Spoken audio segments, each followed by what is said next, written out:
Well, the U.S. Secretary of State John Kerry says his first trip to Israel in more than a year doesn't include an Israeli-Palestinian peace agenda. He's to meet with leaders from both sides in hopes of putting an end to the violence that began last month. 97 Palestinians and 19 Israelis have been killed. More recently, a Palestinian allegedly rammed his car into a group of Israelis in the occupied West Bank. 3 people were hurt.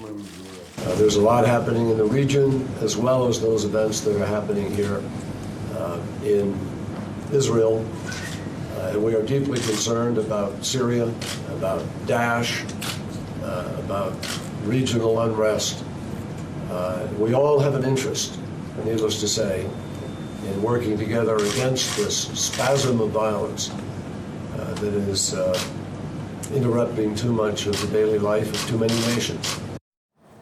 Well, for further analysis, let's join TRT World contributor Miriam Francois-Jera in London. Miriam, this is John Kerry's first visit to the region in more than a year. So if the trip does not clearly include an Israeli-Palestinian peace agenda, what will be discussed? Well, it's a good question. The fact is John Kerry was the man who did try and broker a peace deal between Israel and Palestinians in 2013.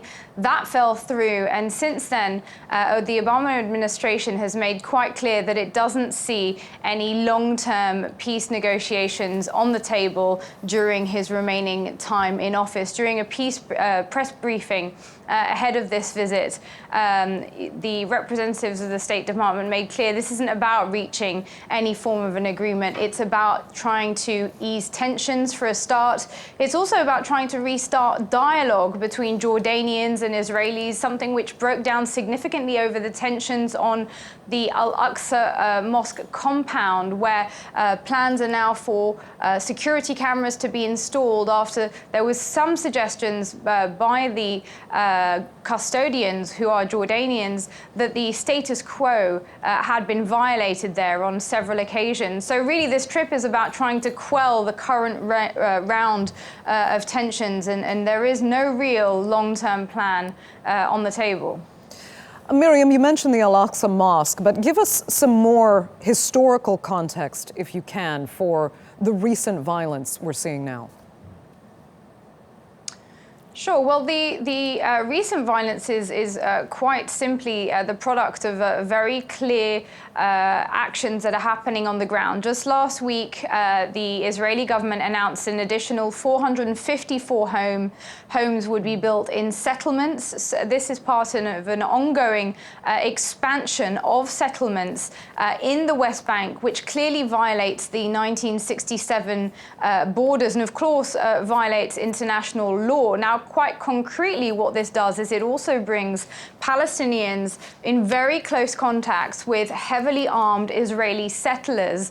As you can imagine, this leads to tensions. We saw an arson attack, for example, on a family over the summer in which a 22-month-old toddler was killed. There was also the parents in a car with their 4 children who were killed, presumed to be by Palestinians in some sort of retribution attack. And this sort of cycle of violence is what happens when the settlements really continue to bring people in such close contact. And of course, you've got to add into that the fact there is no long-term peace process on the table. That means young Palestinians who are frustrated with the status quo, a status quo which is the strangulation of local economies, the lack of free movement, the lack of opportunity, means that without any viable solution on the table, people grow very frustrated.